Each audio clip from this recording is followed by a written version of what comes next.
로마서 11장 말씀을 통해서 구원의 의미를 다시 한 번 더 되새겨 보기를 원합니다.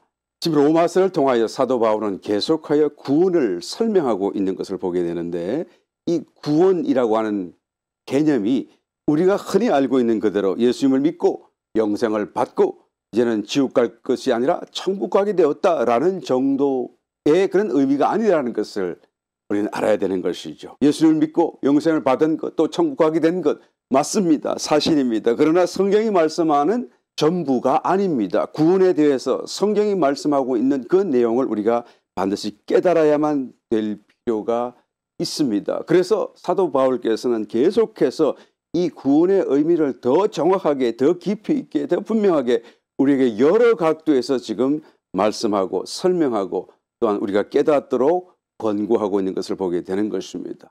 구원의 의미를 깨닫는 만큼 우리는 구원의 완성으로 갈 수 있기 때문에 그런 것이죠. 7장에서는 결혼에 대한 비유를 가지고 구원에 대해서 설명하고 있는 것을 보게 됩니다. 두 남편에 대한 비유죠. 아내는 남편에게 법적으로 얽매이는 것인데, 그 법이라고 하는 것은 어떤 저항할 수 없는 힘, 반드시 그렇게 되는 어떤 원칙, 어떤 기능 등등을 다 의미하는 뜻으로서 한 남편에게 소속된 아내로서 자기의 삶은 반드시 그 남편을 따라 살게 되어져 있다. 그런데 그 남편이라는 존재가 사실은 죄를 짓게 하는 옛사람이고 옛 남편이다. 그런데 예수님께서 십자가로 인하여서 우리를 옛사람, 옛 남편에게서 자유케 해주셨다. 새 사람, 새 생명, 새 남편에 안에서 이제는 새로운 생명의 법을 따라 살 수 있게 길을 열어주셨다라는 그런 의미를 설명하기 위해서 이 7장에서 결혼이라고 하는 개념을 가지고 설명하고 있는 것을 보게 됩니다. 그러므로 여러분, 구원받았다라고 하는 그 의미는 다만 예수 믿고 영생을 얻고 천국 가게 된 것이 아니라 이제는 정말로 새로운 생명 속에서 새로운 법을 따라 사는 새로워진 삶을 살게 되는 것을 의미하는 거예요.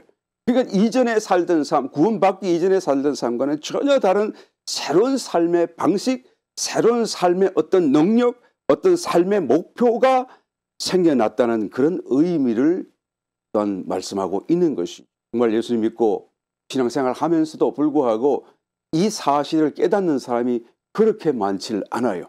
또 깨닫지 못하기 때문에 이런 길을 추구하는 사람이 그렇게 많지 않다라는 것을 우리가 생각할 때 얼마나 안타까운지 모릅니다. 정말로 이런 능력 속에서, 이런 어떤 새로운 길 속에서, 어떤 정말 새로운 목표 속에서 정말 새로워진 어떤 달라진 삶을 사는 것은 일단 둘째 치고, 이런 길이 있고 이런 어떤 방식이 있고 이런 어떤 것이 있다라는 것조차도 깨닫지 못하는 사람이 얼마나 많은지 정말 우리가 안타까울 수밖에 없는 것이죠. 이것을 깨달아야 그 길을 추구하지 않겠어요? 그것을 알아야 그 길을 따라 살려고 애를 써도 쓰지 않겠어요? 그래서 계속해서 사도 바울은 구원이 다만 예수님을 영접한 것으로 끝난 게 아니라 영접하였으니 영접하신 그 예수님이 너희 속에 계시다는 이 엄청난 사건으로 인해서 너희 존재가 달라지고 삶이 달라지고 삶의 방식이 달라지고 목표가 달라져야 한다라는 것을 계속해서 말씀하는 거예요. 9장에서 그릇이라는 비유를 가지고 이 구원의 은혜를 설명하고 있습니다. 이 그릇에 대한 비유로서는 하나님의 주재권, 하나님께서 정말 만물의 창조자로서 아무 것이든 마음대로 선택하시고 또 만드실 수 있다. 그러므로 우리에게 구원을 주시고 또한 구원을 받지 못한 이런 등등 일 다 하나님의 손에 달려 있는 것이다. 그러므로 우리가 받은 구원이라고 하는 것은 순전하게 하나님의 은혜이다라는 것을 설명합니다. 로마서 9장 15절 16절 모세에게 이르시되 내가 긍휼히 여길 자를 긍휼히 여기고 불쌍히 여길 자를 불쌍히 여기리라 하셨으니 그런즉 원하는 자로 말미암음도 아니요 다른 박질하는 자로 말미암음도 아니요 오직 긍휼히 여기시는 하나님으로 말미암음이니라. 그래서 순전하게 이것은 하나님의 은혜다. 우리가 아무것도 잘한 것이 없다. 그릇이라는 이 비유 속에 좀 더 깊은 의미를 담고 있는데, 그것은 무슨 뜻입니까? 그것은 무엇을 담는 용도이잖아요. 용기잖아요. 그러니까 하나님 자신을 공급하시고 하나님의 자신의 임재를 그 속에 담으시겠다라고 하는 그 의미가 이 그릇이라는 비유 속에도 담겨져 있는 것을 볼 수가 있습니다. 또 오늘 봉독하신 11장에 넘어와서는 이 구원에 대한 비유를 젖붙임 나무, 감람나무를 비유하면서 감람나무의 가지를 꺾어서 이런 참 감람나무에 젖붙이는 사건으로서 이 구원을 설명해 주고 있는 것입니다. 이 젖붙이는 것은 의 비유를 통해서 말씀하시는 것은 구원이 어떤 하나의 일어난 사건으로서 사실로서 끝나는 것이 아니고 구원은 생명의 관계 속에서 생명이 흘러가는 것이다 라는 것을 아주 좀 더 잘 설명해 주고 있는 것을 보게 됩니다. 그래서 구원받은 한 가지 사실로 한때 예수님을 영접한 사건으로 끝나는 것이 아니고 그 뒤로도 계속해서 우리 속에 계신 그리스도께서 우리에게 하나님의 생명으로 공급하시고 그 속에 계신 생명이 나로 하여금 흘러 이제는 나타나기까지 생명의 흐름에 가는 것을 우리가 마치 그림을 보듯이 사진을 보듯이 우리에게 보여주는 하나의 비유가 바로 오늘 본문에 나타난 젖붙임의 비유인 것입니다. 돌감람나무와 참감람나무 두 감람나무를 이제는 세워서 비유하는데요. 돌감람나무인 저와 여러분들이 우리의 본래적인 본성을 거스려서 참감람나무의 본성을 따라서 이제는 정말로 영의 열매, 선한 열매, 하나님의 거룩하신 좋은 열매를 맺게 된다라는 의미인 것이죠. 이 열매는 우리가 본래 맺던 열매도 아니고 우리가 맺고자 해도 맺을 수 있는 열매가 아닌 것이죠. 이것을 젖붙임의 사건으로 비유하고 있습니다. 여러분, 감람나무라고 하는 것은 본래가 올리브 나무를 한자어로 표기한 것인데 사실은 감람나무가 따로 있고 올리브 나무가 따로 있다고 합니다. 전혀 어떤 면에서는 다른 나무라고 말을 하네요. 그러나 여하튼 성경에서 이 올리브 나무를 감람나무라고 표기했기 때문에 우리는 계속해서 감람나무라고 표현하기도 하고 또한 말하게 되면 올리브 나무다라는 것을 이해하시고 우리가 들으시면 좋겠습니다. 바울은 이스라엘과 이방인의 관계를 설명하기 위해서 참감람나무, 돌감람나무의 비유를 듭니다. 그런데 실제로는 여러분 참감람나무가 있고 돌감람나무가 있는 것이 아닙니다. 참감람나무가 있다고 한다면 그러면 감람나무가 아닌 거짓된 감람나무가 있다는 얘기가 되는 것이고 근데 그런 게 없어요. 참 감람나무라는 것도 없고 거짓된 감람나무도 없고 감람나무는 한 가지밖에 없습니다. 그러니까 그냥 감람나무라고 이해를 하시면 되겠죠. 그런데 왜 돌감람나무라고 말을 합니까? 그것은 야생 올리브, 그러니까 재배되지 않은 야생적으로 일어나서 자라는 그런 야생 올리브를 돌감람나무라고 하죠. 왜 돌을 붙입니까? 그 열매가 형편없기 때문에 그런 거예요. 감도 여러분 돌감, 땡감 그런 말을 할 때 아주 그냥 기대에 못 미치는 형편없는 그런 열매를 맺을 때 그런 말을 쓰지 않아요? 그러니까 본래 감람나무이고 감람 열매를 맺지만 그러나 너무 우리 기대에 못 미치는 그런 형편없는 열매를 맺을 때 그래서 돌감람나무라고 말을 하죠. 인간이 본래 야생하던 감람나무를 재배하기 시작한 것은 대략 한 예수님 오시기 2500년 전부터라고 말을 합니다. 왜 재배를 하기 시작합니까? 돌감람나무는 야생으로 자라서 열매를 많이 맺지 못하기 때문에 그래요. 또 품질이 많이 떨어지기 때문에 그렇죠. 그렇다고 해서 아예 열매를 맺지 못하거나 아예 맛이 전혀 없다라는 그런 의미는 아니다. 다만 우리가 보기에 사람이 쓰기에 효용 가치가 우리의 기대에 미달하기 때문에 돌감람나무라고 부른다라는 것이죠. 그러므로 이것은 종자가 다른 게 아니에요. DNA가 다른 게 아닙니다. 똑같은 한 종자의 그런 올리브 나무일 것뿐이에요. 그러니까 돌감람나무도 올리브 나무요. 참감람나무도 올리브 나무요. 똑같은 종자, 똑같은 DNA를 가졌지만 그들이 어디에서 자라고 무슨 진액을 공급받느냐에 따라서 어느 정도로 공급받느냐에 따라서 그것이 돌감람나무가 될 수 있고 참감람나무가 될 수가 있습니다. 참감람나무는 사도 바울이 비유하기를 이스라엘로 비유하고 있고 돌감람나무는 이방인들로 비유해주고 있지요. 그런데 이스라엘의 일부분이 잘라버림을 당하게 됩니다. 왜요? 그냥 뿌리로부터 쭉 자랐던 참감람나무였던 이스라엘 민족이 예수님이 그들의 메시아로 오셨지만 알아보지 못하고 거부하고 부인하고 십자가에 못 박기까지 함으로써 그들이 이제는 이 참감람나무에서 잘라버림을 당하게 되죠. 그 대신 그 자리를 채우기 위하여서 주님께서는 이방인들을 구원하기 시작하는 것입니다. 그래서 이방인의 일부분이 또한 가지로서 돌감람나무이던 것이 이제는 거기서 잘라지고 참감람나무인 이 이스라엘의 본나무 본체에 젖붙임을 받게 되었다라고 말하죠. 택감을 받은 이스라엘은 버림을 당하고 버림을 받은 이방인이 택감을 받았다는 말을 하는 것입니다. 바울은 여러분 참감람나무에다가 돌감람나무를 접붙였다고 하는데 사실 이런 식으로 접을 붙이는 사람은 아무도 없습니다. 반대로 해야 되죠. 그렇죠? 예, 접을 잘 몰라도 여러분 우리가 듣는 이야기가 있지 않아요?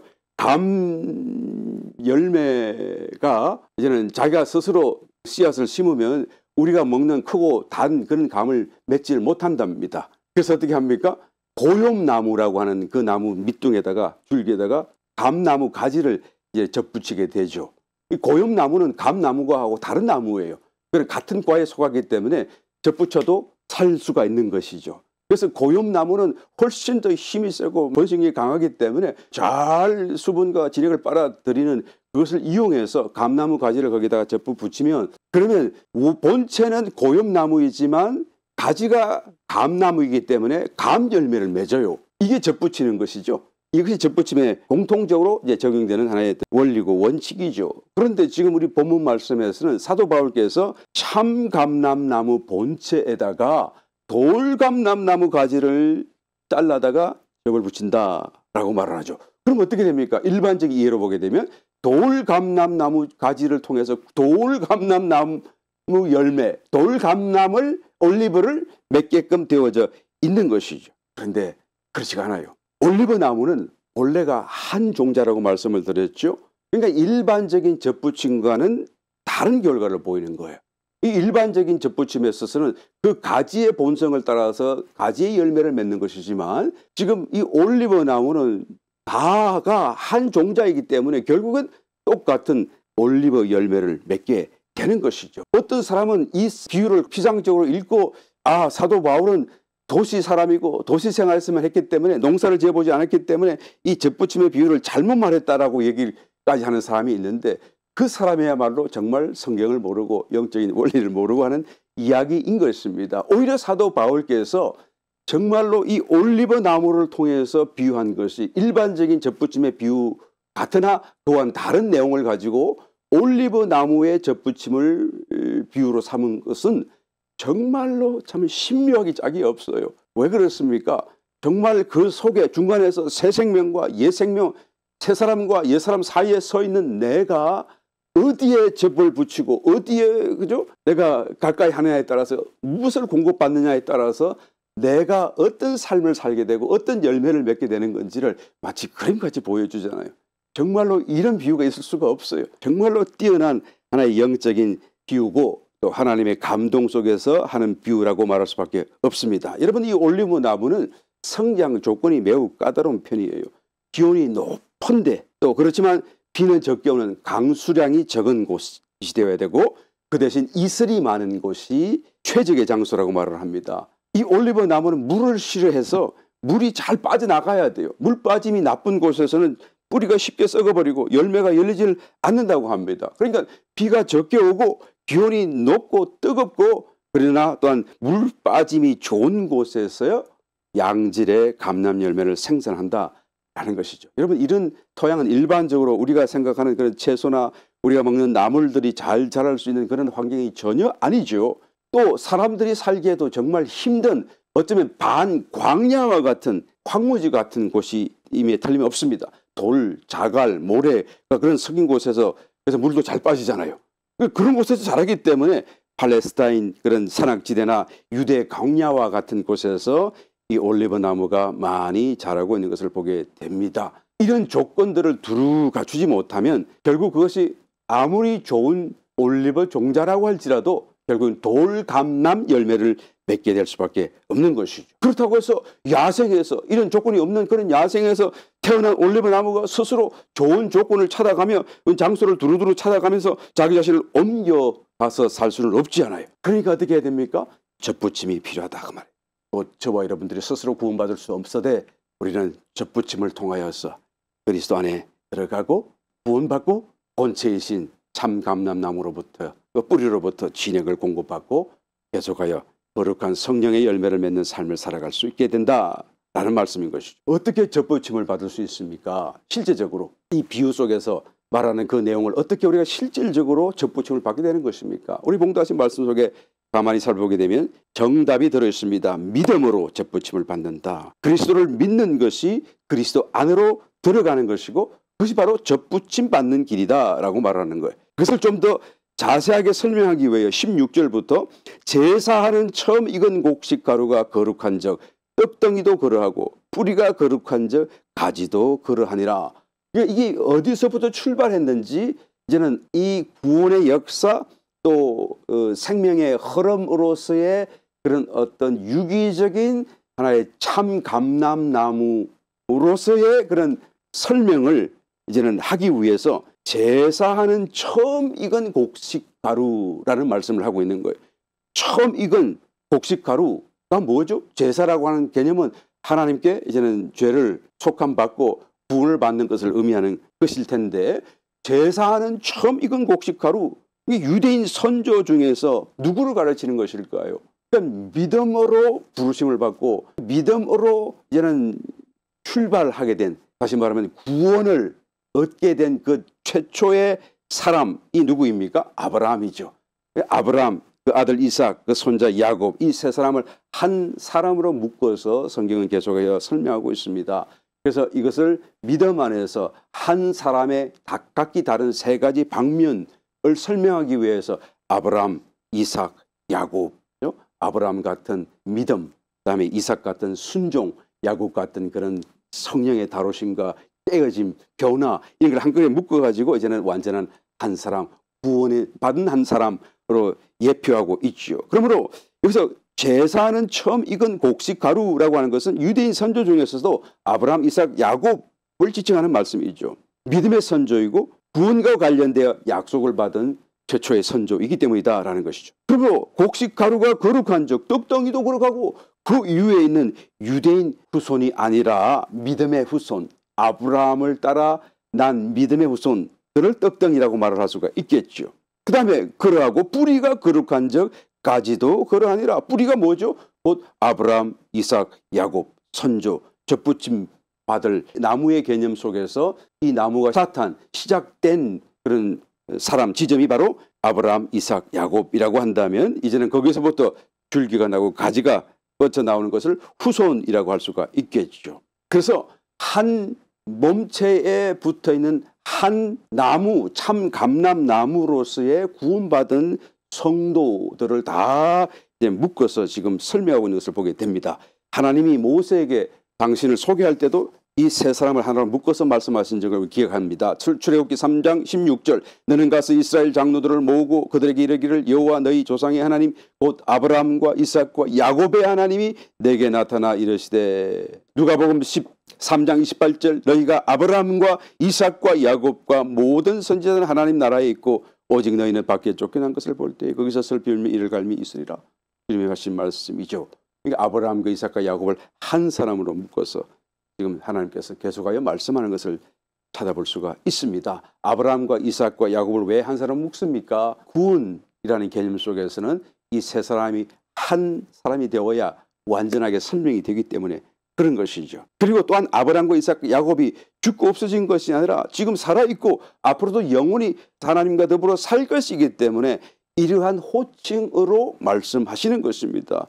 한때 그들이 지상에 살아있었을 때 하나님으로서 그 이름을 말씀하시는 것이 아니다라는 것이죠. 지금은 나고는 있지만 여전히 그들의 하나님이시고 또한 계속적인 연관성 속에 있다라는 것을 전제하고 하시는 말씀이죠. 그들 이후에 모든 믿는 자들도 그들과 함께 그 안에 포함되어 있는 하나의 참 감람나무로 여겨지고 있는 것입니다. 그렇게 지금 비유하고 있는 것입니다. 우리 본문 말씀 17절로 가서 읽어봅니다. 또한 가지 얼마가 꺾여졌는데 돌감람나무인 내가 그들 중에 접붙임이 되어 참감람나무 뿌리의 진액을 함께 받는 자 되었은즉 그 가지들을 향하여 자긍하지 말라. 자긍할지라도 내가 뿌리를 보존하는 것이 아니요 뿌리가 너를 보존하는 것이니라. 그러면 내 말이 가지들이 꺾이운 것은 나로 접붙임을 받게 하려 함이라 하니리 옳도다. 저희는 믿지 아니함으로 꺾이우고 너는 믿음으로 섰느니라. 높은 마음을 품지 말고 두려워하라. 이 뿌리가 너를 보존한다. 이 말씀은 뿌리인 아브라함, 이삭, 야곱에게 믿음으로 말미암는 땅 그리고 자손 결국 구원에 대한 약속이겠죠. 그것을 예표하는 것이 아닙니까? 그것을 주셨고 또한 그들과 함께 구원의 역사가 실제적으로 시작되었기 때문에 뿌리라고 말을 하고 있고, 또한 이 속에 이런 모든 약속이 함께 들어있기 때문에 우리가 뿌리를 보존하는 것이 아니고 이 약속과 더불어 또한 함께 우리를 보존하는 것이다. 진액은 무엇입니까? 하나님께로부터 공급되는 생명의 영양분이라고 말할 수가 있겠죠.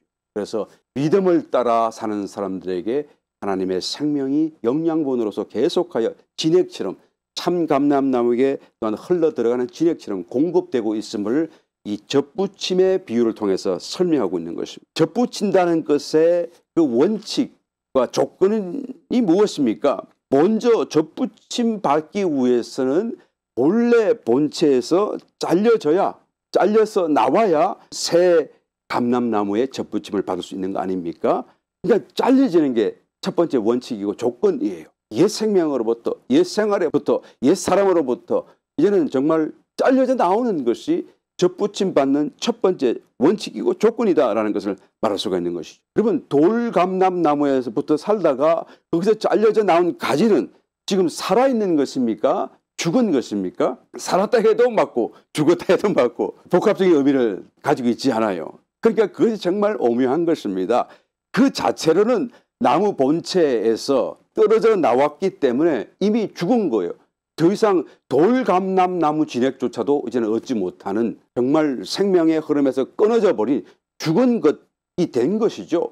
그럼에도 불구하고 아직 여전히 살아있잖아요. 당장 말라서 죽는 것은 아니잖아요. 아직도 그 속에는 자신의 본래 옛 생명이라고 하는 그 생명이 남아있는 것을 보게 됩니다. 만약에 이것이 잘려지는 순간, 떨어져 나오는 순간 완전히 죽어버리고 완전히 드라이 아웃 됐다고 한다면, 여러분, 그 죽은 나무 가지를 가지고 참감람나무에 젖붙인다고 해도 살지 못해요. 열매 맺지도 못해요. 그러니까 옛 생명이 남아있는 그 상태가 필요한 것입니다. 이 말을 오해 없이 들으시길 바라요. 돌감람나무 본체에서 떨어져 나왔지만 그럼에도 불구하고 옛 생명이 여전히 남아있고, 잘려졌음에도 불구하고 돌감람나무의 본성이 자기 속에 남아있다라는 것이죠. 그 옛 생명이 남아있는 동안에 젖붙여지는 것입니다. 그래서 영적인 싸움이 있는 것이고, 그래서 신앙생활이 우리에게 있는 것이고, 그래서 우리가 계속하여 고군분투하면서 하나님을 찾고 하나님께 가는 그런 수고와 애씀이 필요하다라는 것이죠. 우리가 살아있는 동안에 이 옛 생명에서부터 새 생명으로 대전환을 이루어가는 것이 신앙생활이고, 또 그것이 우리에게 절대적으로 필요한 부분이에요. 아이고, 왜 그렇게 어렵게 우리를 구원하십니까? 차라리 그냥 옛 생명을 완전히 다 절단시키고 남지 않게 하셔서 깨끗하게 새 생명으로 딱 주시면 좋을 텐데 라고 생각할지 모르겠습니다만, 그렇게 되기 위해서는 어떻게 됩니까? 우리가 정말로 죽어야 돼요. 죽은 뒤에 새 생명을 공급받기에는 여러분 정말로 더 심각한 어떤 고난의 과정이 남아있다는 걸 우리가 잘 알지 않습니까? 그럼에도 불구하고 우리가 살아있는 동안에 이것이 비록 어렵고 어떤 면에서는 힘든 그런 영적 여정일지라고 할지라도, 어떤 사람에게는 정말 힘들지 않고 기쁨의 여정이 되기도 하는데 말이죠. 여하튼 이런 과정을 우리가 믿음으로 흔들림 없이 나아가야 되는 것이 바로 이런 이유가 있는 것입니다. 고린도전서 15장 31절에 보게 되면 사도 바울이 자기 자랑을 말할 때에, 나는 단연코 너희 앞에 내가 할 자랑이 있다. 그 자랑이 뭐냐 했을 때, 나는 날마다 죽는다. 이것이 내가 너희들을 향하여 할 수 있는 참으로 유일하고도 큰 자랑이다 라고 말하는 것을 보게 되는 것입니다. 날마다 죽는데요. 사도 바울이, 그는 정말로 우리를, 이 말씀을 통하여 우리에게 간증하기를 우리의 옛사람이 죽었다, 세례받고 장사 지낸 바 되었다, 완전히 다 끝났다, 그까지 분명한 사실로 우리에게 말씀하셨던 그 사도 바울이 뭐라고 그러죠? 내가 자랑이 있는데 나는 날마다 죽는다 라고 말하는 거예요. 이게 앞뒤가 모순되는 듯이 우리가 이해되지 않습니까? 그러나 그것이 모순이 되지 않는 이유는 지금까지 설명드린 그대로를 우리가 잘 이해하시면 되는 것이죠. 날마다 죽는다는 이 말씀은 아직도 날마다 죽어야 할 어떤 생명이 자신에게 남아있다라는 의미죠. 옛 생명이 죽고 옛 사람이 죽고 우리 정과 욕심도 다 십자가에 못 박았다고 성경 말하지만, 그럼에도 불구하고 우리 속에 옛 생명이 남아있고 본성이 남아있다라는 말씀. 이 두 가지가 서로 모순된 것 같을지라도 영적인 실제에서는 사실인 것이다 라는 것을 우리가 꼭 이해할 필요가 있는 것이죠. 그러므로 우리가 옛 생명과 끊임없이 싸워야 되고 그것을 거부해야 되고 계속하여 새 생명을 더 공급받기 위하여 우리가 애를 써야 될 필요가 남아있는 것이죠. 자기 십자가를 져야 될 필요가 남아있는 것이죠. 참 감람나무 진액이 우리 속으로 충분히 들어오지 않는다면, 충분히 들어오기 전까지라고 한다면 우리 스스로가 우리 자신 속에 남아있는 이 옛 생명, 그 본성을 이길 수가 없어요. 그래서 젖붙임이 필요한 것이고, 그래서 참나무의 그런 진액을 공급받을 필요가 우리에게 남아있다라는 것을 사도 바울께서 말씀하고 있는 것입니다. 십자가의 구원이 객관적인 하나의 사실로만 존재하는 것이 아니라 이 젖붙임의 원리처럼 주님께서는 그 모든 대속의 과정을 거치시고 죽으셨다. 그런데 그것을 끝난 것이 아니다. 부활도 하셔서 구원받은 모든 사람들 속에 들어오셨다. 그리고 그들과 개별적으로 연결되시고 생명의 진액을 흘려보내시는 그 현재적인 상태, 연결된 그 상태가 되는 것이 구원이다 라고 지금 말씀하려고 하는 것입니다. 젖붙임의 비유가 바로 여기에 아주 그 큰 메리트가 있는 것이죠. 그래서 이것을 설명하려는 것입니다. 그래서 계속적인 생명의 흐름이 있고 연결된 그 상태가 젖붙임이고 그것이 구원이고 그것이 구원의 완성으로 가는 길이다라는 것을 설명하는 것입니다. 그러므로 저와 여러분의 삶 속에서 여러분 정말로 관건이 되고 있는 부분은 젖붙임 받은 것이 아니고 젖붙임 받은 바를 어떻게 계속적으로 유지할 것인가에 달려있는 거예요. 저와 여러분들은 이미 다 예수 그리스도 안에서 젖붙임 받은 줄을 믿으시길 바랍니다.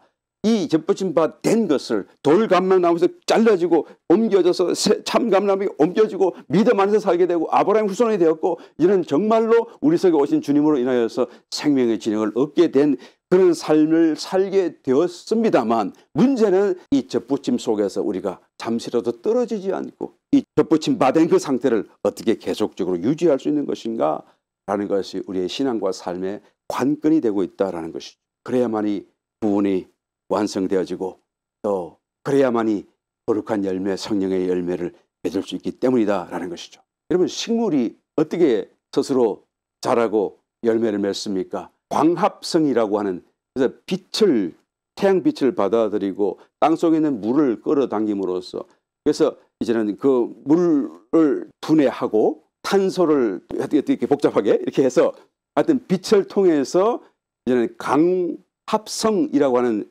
독특한 프로세싱을 하게 되잖아요. 그래서 그것을 통해서 자기에게 필요한 에너지와 영양을 스스로 생산하게 되는 것입니다. 그런데 자기가 필요한 에너지를 만들고 또 영양을 만들고 먹고 살고 그러면 다 된 것입니까? 그럴 수가 없어요. 하나님께서 명령하시기를 모든 씨 맺는 채소, 나무, 과실들은 다 열매를 맺어라 라고 명령하셨잖아요. 창세기에. 그래서 처음에서 하나님의 명령이 있기 때문에, 그래서 모든 씨 맺는 그런 어떤 나무, 채소, 식물들은 자기의 삶이 자기만 먹고 자라고 끝나서는 안 돼요. 자기의 삶의 원서클이 완성되기 위해서는 결국 열매로 가야 되고 씨를 맺는 대로 가야 되는 것이죠. 그래야 자기 삶이 완성이 되고 끝날 수가 있게 되는 것이죠. 그런데 이 씨를 맺고 열매를 맺기 위해서는 어떻게 해야 됩니까? 광합성을 통하여 만든 그 에너지를 이렇게 비축할 수 있는, 저축할 수 있는 어떤 과정이 있어야 되는 것이죠. 이 저축해 두어서 그것이 이제는 열매가 되고 씨앗이 될 수 있는 거잖아요. 저장할 수 없다고 한다면 이제 날아가 버리고 에너지가 힘으로 날아가 버리고 사라지고 말 것입니다. 이 저축한 것이 녹말, 우리가 알고 있는 녹말이 되는 것이죠. 저장할 수 있는 에너지가 바로 녹말이에요. 처음에 에너지를 만들고 영양분을 만들기 위해서 강합성, 빛을 필요로 했는데 이제는 에너지를 만들었어요. 영양을 만들었어요. 그것을 다시 저장하는 녹말로 만들기 위해서 또다시 빛이 필요한 거예요. 녹말을 저장하기 위해서, 그 에너지로서의 그런 녹말을 저장하기 위해서 이제는 그것을 만들려고 하는데 빛을 받아들이지만 이 빛은 저장할 수 있는 것이 아니잖아요. 그게 계속해서 빛을 받아들이고 빛을 지속적으로 또한 쬐어야만 비로소 녹말을 만들고 저장할 수 있는 에너지를 만들 수가 있는 것이 무엇을 말씀합니까? 여러분, 기록된 하나님의 말씀만 갖고는 안 돼요. 이것으로 정말 나에게 양식이 되고 나의 삶의 열매가 되기 위해서는 또다시 빛주심이 나에게 다가와야 돼요. 이 말씀과 성령의 조명하심과 더불어서 이것이 나에게 이런 영적인 역사 속에 실제적인 양식이 되고 열매가 되고, 그래서 그것이 결국 나로 하여금 구원의 열매를 맺고 완성으로 이끌어가게 된다라는 것을 말씀할 수가 있는 것입니다. 그러므로 이 접붙임 받은 상태를 계속적으로 유지해야만 하는 것이죠. 어떻게 붙어 있을 수가 있습니까? 계속적으로 접붙임을 우리가 유지할 수가 있는 것입니까? 이것 또한 믿음으로 하는 거예요. 처음 에너지를 만들 때 빛으로 했듯이, 또 저장할 수 있는 에너지로 만드는 녹말을 만들기 위해서 또다시 빛이 필요하듯이, 또다시 우리에게는 믿음으로 우리는 붙어 있을 수가 있다라는 것을 말합니다. 접붙임 받은 다음에 단단히 붙어 있기 위해서는 믿음이 단단해져야 되는 것이고, 또 믿음이 항상 적용될 수 있어야 된다라는 말씀이죠. 본문 말씀 20절 이하의 말씀, 옳도다. 저희는 믿지 아니함으로 꺾이우고 너는 믿음으로 섰느니라. 높은 마음을 품지 말고 두려워하라. 하나님이 원가지들도 아끼지 아니하셨은즉 너도 아끼지 아니하시리라. 그러므로 하나님의 인자와 엄위를 보라. 넘어지는 자들에게는 엄위가 있으니 너희가 만일 하나님의 인자에 거하면 그 인자가 너희에게 있으리라. 그렇지 않으면 너도 찍히는 바 되리라. 하나님의 인자에 어떻게 거할 수가 있는 것입니까? 곧 인자하신 하나님의 자비 안에 거한다는 것은 하나님의 은혜 속에서 사는 것인데요. 그것은 바로 믿음으로 사는 것입니다. 우리의 행위가 아니다는 거죠. 이제까지 로마서의 문맥을 따라서 이해하게 되면 우리가 율법을 지키는 어떤 행위가 아니라 그냥 믿음으로 난 의를 의지하는 그 안에 머물러 있을 때 우리는 하나님의 엄위, 심판하시는 그 준엄하심 앞에 있는 것이 아니고 하나님의 인자하심 속에 들어가 있게 된다라는 것이죠. 23절, 저희도 믿지 아니하는데 거하지 아니하면, 다시 말하면 저희도 믿으면 그 말이에요. 그렇죠? 저희도 믿으면 접붙임을 얻으리니 이는 저희를 접붙이실 능력이 하나님께 있음이라. 내가 원 돌 감람나무에서 찍힘을 받고 본성을 거스려 좋은 감람나무에 접붙임을 얻어선즉 원 가진 이 사람들이야 얼마나 더 자기 감람나무에 접붙이심을 얻으랴. 그러니까 접붙이게 되는 방법도 믿음이고 접붙임을 유지하는 방법도 믿음이다라는 것을 계속적으로 말씀하고 있는 것입니다. 믿음 안에 거하면, 그러면 어떻게 우리가 믿음으로 접붙인 상태를 유지할 수가 있는 것입니까? 이렇게 추상적으로 이해를 했습니다. 비유적으로 다 이해를 했습니다. 그럼 실제적으로 우리가 믿음으로 하나님의 인자 안에 거하고 접붙인 상태로 거한다는 것은 어떻게 하는 것입니까? 이것은 바로 이 앞장에서 설명했던 10장에서 나타났던 그 사건과 그 설명과 함께 연계하여서 우리가 이해해야 되는 것이죠. 거기서 뭐라고 말씀하셨죠? 예수님의 이름을 부르는 것이다 라고 말씀하셨잖아요. 얼마나 쉽게 우리가 믿음을 적용하고 또 믿음을 갖고 접붙인 상태를 유지할 수 있는가라는 것을 말씀하는 것입니다. 로마서 10장 8절로 돌아가서 보면 그러면 무엇을 말하느냐 말씀이 내게 가까워 내 입에 있으며 내 마음에 있다 하였으니 곧 우리가 전파하는 믿음의 말씀이라. 내가 만일 내 입으로 예수를 주로 시인하며 또 하나님께서 그를 죽은 자 가운데서 살리신 것을 내 마음에 믿으면 구원을 얻으리니 사람이 마음으로 믿어 의에 이르고 입으로 시인하여 구원에 이르느니라. 그렇죠? 말씀이 내게 가까워 내 입에 있다고. 네가 말만 하면 된다고. 말만 하면 말씀이 너와 함께하고 너 말씀의 체험을 갖게 된다라는 말씀이고, 또 그 말씀이 내 마음에 있다. 그냥 생각만 해도 그 말씀을 너는 체험할 수 있다. 또 너 말씀을 영접할 수 있다라는 말씀이죠. 더 이상 가까울 수 없을 정도로 이미 가까이 와 계시다라는 것을 말씀하고 있죠. 마음으로 생각하는 것입니다. 입으로 말하는 것입니다. 마음으로 생각만 하고도 또 입으로 말만 하기만 하면 저절로 말씀이 체험되어지고 말씀이 자기 속에 들어오시게 되는 것이죠. 물론 이것을 위해서 그냥 된 것은 절대 아닙니다. 예수님께서 성육신하셨고 십자가에 고난당하셨고 부활 성천하셨고 그리고 그 영을 다 이제는 완성하신 뒤에 우리에게 보내신 다음에야 비로소 이 사건이 실제로서 체험될 수 있게 된 것이죠. 정말 이 일을 위해서 주님께서 정말 큰 일을 하셨고 큰 고난을 받으셨던 것을 우리는 반드시 기억해야 되는 것입니다. 저절로 되는 게 아니죠.